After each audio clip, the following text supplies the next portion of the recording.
Hi guys, welcome back to my channel. My name is Christian. If it's your first time seeing me, go ahead and like this video because I know you're gonna like it already. Subscribe and turn on those post notifications so you never miss another upload. And if you already are subscribed, then hey babies, welcome back. So today guys, we are talking all things life partner, all things manifesting love and the connections that you want. I got some notes right here. Okay, so let's just get into it. There's definitely a few points that we want to make in this video. But yes, I love you guys and appreciate y'all as always. Hope everybody is feeling really good. I hope the last pick a card reading, the last video uploaded, gave you guys some clarity. And if you didn't see it, go ahead and check it out. But yeah, let's go ahead and get into this tea. Let's get into it. Let's see what's up.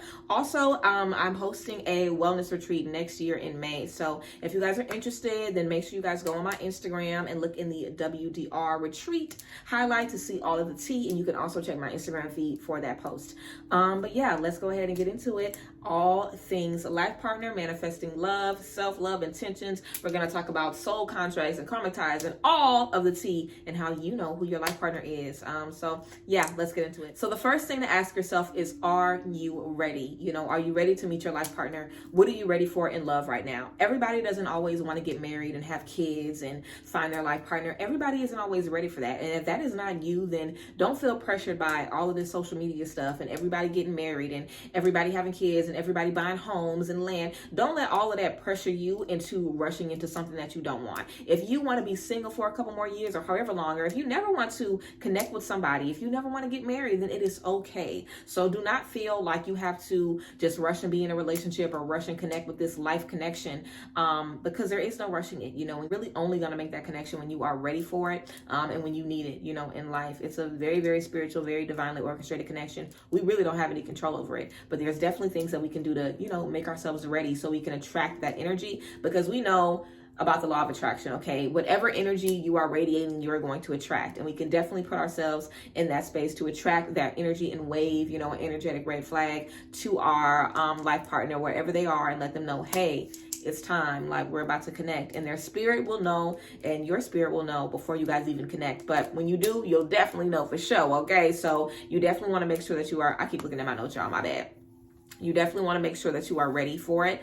Also, relationships aren't easy. You know, as we get older and our relationships become more serious, it's more communication, way more trust, forgiveness, compromise. You know, there's so many different things that we have to deal with in order to have a healthy relationship. It is definitely not easy. You know, you are in control of your emotions and also the emotions and energies of another person. You really want to make sure that you are putting the best foot forward in those spaces, especially if you are married or if you have a goal of connecting with your life partner and getting married and having children. You know, that is not going to be easy, and it's going to be a complete and total different, you know, type of change.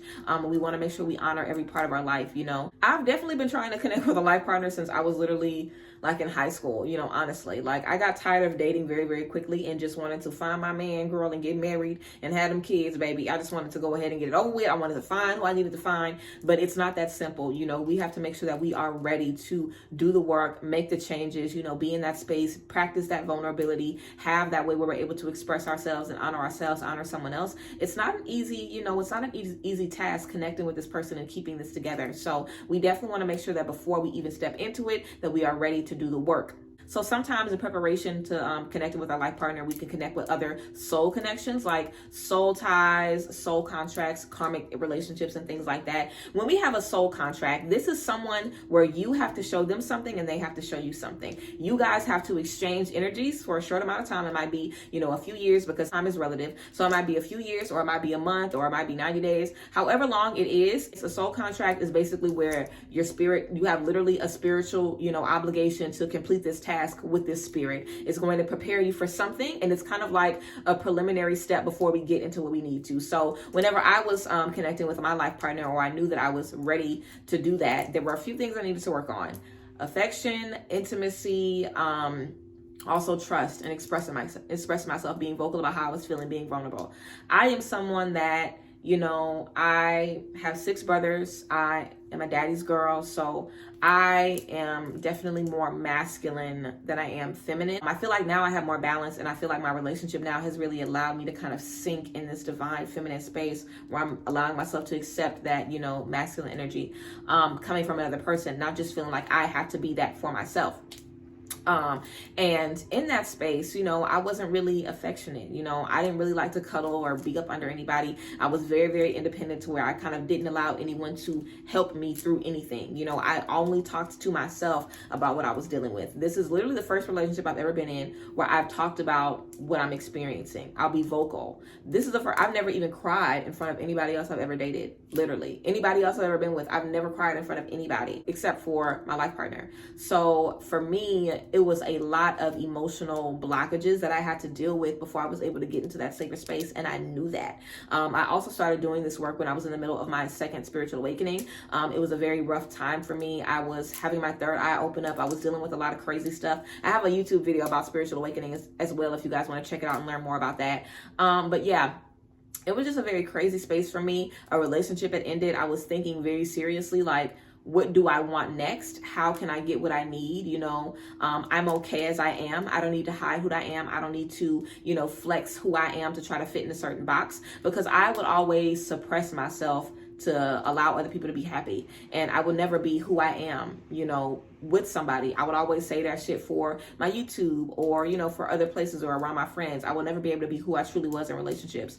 And I was done with that shit, you know, so I had to really find out how to be myself in a space. And you can't do that without being in those spaces. So sometimes you will have to connect with other people. You might have to meet some other people, do some things with other people, be in some other relationships before you're able to connect with your life partner, because there's certain things you have to learn that you will not learn except for in those types of spaces. So definitely be open to meeting those connections and connecting with those people, but you'll know when the time is up, you know. And it's also important that you set intentions, that you know, hey, whoever I'm dating, whoever I'm connecting with, whoever I meet in this period of connecting with my life partner, these people are going to be helping me, teaching me things, showing me things. I'm not going to have any more meaningless connections. So setting intentions is definitely going to be important, because we do waste a lot of time with people. So if we set those intentions, we'll be able to notice, okay, I must be here for a reason. Let me think about what I need to work on. Let me see what this person could teach me, and just kind of being used to that and being ready for that, because your life partner is going to connect with you in the same space that you are in. I feel like you typically connect with your life partner when,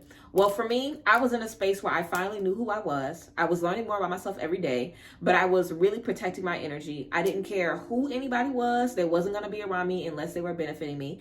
I was really doing the work to better myself every single day. And my life partner was in the same space. We were both in a space of transformation, spiritually, you know, mentally, financially, really getting into our crafts, really getting into our passions.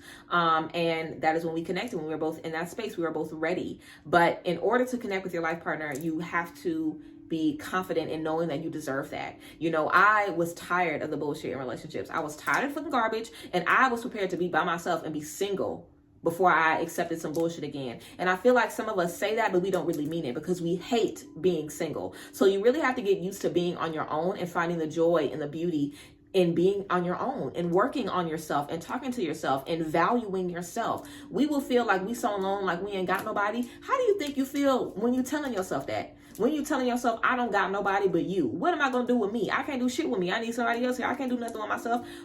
How do you think that makes yourself feel? When you are telling you are not enough, we need somebody else. This is not good enough for me. We have to really think about the things that we are programming ourselves to feel. I've been in spaces where I didn't feel pretty if I didn't have anybody to tell me I was pretty. I didn't feel like I was doing, you know, what I needed to do unless I had somebody pouring into me and just feeding my ego.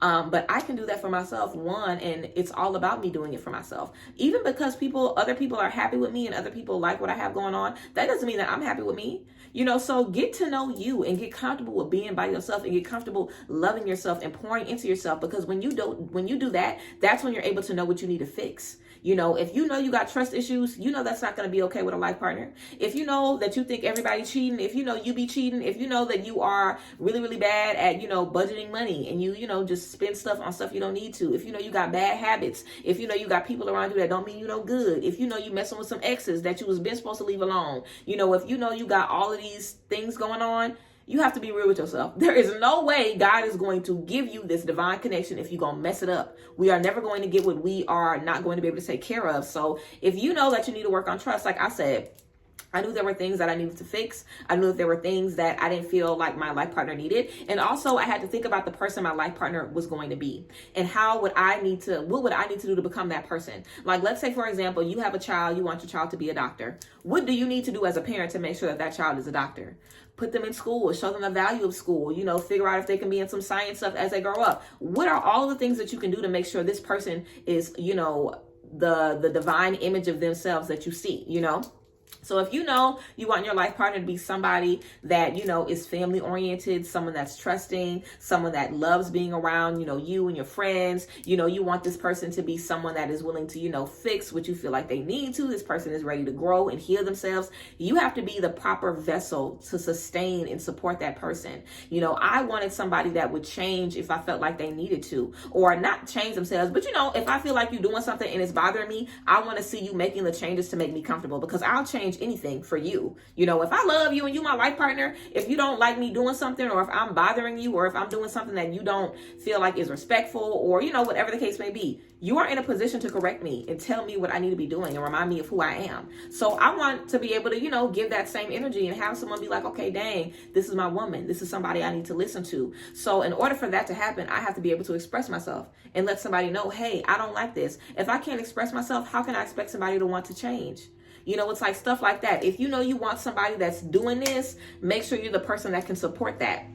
So figure that out and start working on yourself. Figure out what you need to do to kind of heal those things and start working on those things. It might look like shadow work. It might look like inner child work. It might look like having more time with friends, just allowing yourself to have more joy in your life. Whatever you need to do, you definitely want to make sure that you tap into those energies, because that's so important to kind of create an environment and a vibration of love, of happiness, of joy. So whenever that person comes into your life, it's already a beautiful environment. The energies are already there. You guys are already going to have what you need to just kind of ride this wave of success and everything being what it needs to be. Because just because a life partner connection is a life partner connection, someone you've done every lifetime with, this doesn't mean that it's going to be easy. You're still going to have difficult conversations. You're still going to have to worry about money and worry about children and worry about family and worry about yourselves as you guys grow and change. You know what I'm saying? It's a lot of things that you have to talk about and deal with and be transparent about and vulnerable about. So it's work. So you have to know, I am ready to do the work. I've done the work on myself. So I know that I can do the work with somebody else, seriously. And if you are somebody that does not stick to goals, if you really aren't disciplined, if that you really don't like to express yourself, if that there's a lot of things that you're doing that you need to fix, then you definitely want to work on that shit before you try to bring that to somebody else, because that's the worst thing that you can do. It's just like any other manifestation. You're going to get what you manifested, but if there's things that you need to do before that, you will. Like, oh, I want to manifest $1 million. Okay, cool. Well, let's first, you're going to get this job. You're going to do this. You're going to save this. You're going to invest this. Boom, here go your $1 million. It's not just going to fall out your behind. You're going to have to fill in those blanks to connect with that energy. And the same thing, we have to fill in those blanks to connect with that life partner energy and, have that in our space where we're still going to honor that energy, uplift that energy, and pour life into that energy. Intention and self-love is definitely very important. You also want to make sure that you are loving yourself and pouring into yourself. Like I was saying, seeing yourself as enough. Don't look at you and be like, oh, damn, all I got is me. Shit. You have you are more than enough. We need to start seeing ourselves as vessels worthy of our own love and adoration. You should look at yourself every day and be like, I'm so happy that I got me. I am so happy I have me. I am my best friend. I am my confidant. I am in my, corner all of the time. Like, I got me. And when you got you, you're able to kind of move more freely and experience love more freely and relationships more freely, because you're in a space where at the end of the day, even if all you left with is you'll be good. When you feel like you aren't enough and like, oh, I'll be left with me, but what's that? You know what I'm saying? You are just in spaces where you allow other people to treat you that same way. You're okay with people putting you on the back end, or you're okay with people, prioritizing everybody else before you. You're okay with people not really worrying about you or focusing on how you feel, because you don't even do that for yourself. Okay, so love you. Pour into you, and just be ready to make connections. I really feel like everyone will connect with their life partner. I do not believe that you will be able to miss a life partner connection. Also, twin flames typically are not life partners. Twin flames is typically a lesson that you got to learn and then bounce from. I have a full video on soulmates and twin flames, so you can check that out if you want to see more twin flame stuff. But yeah, your life partner is going to be exactly what you need and exactly what you've always wanted. You want what you want in your dream person, and it's not like like anybody else's dream person.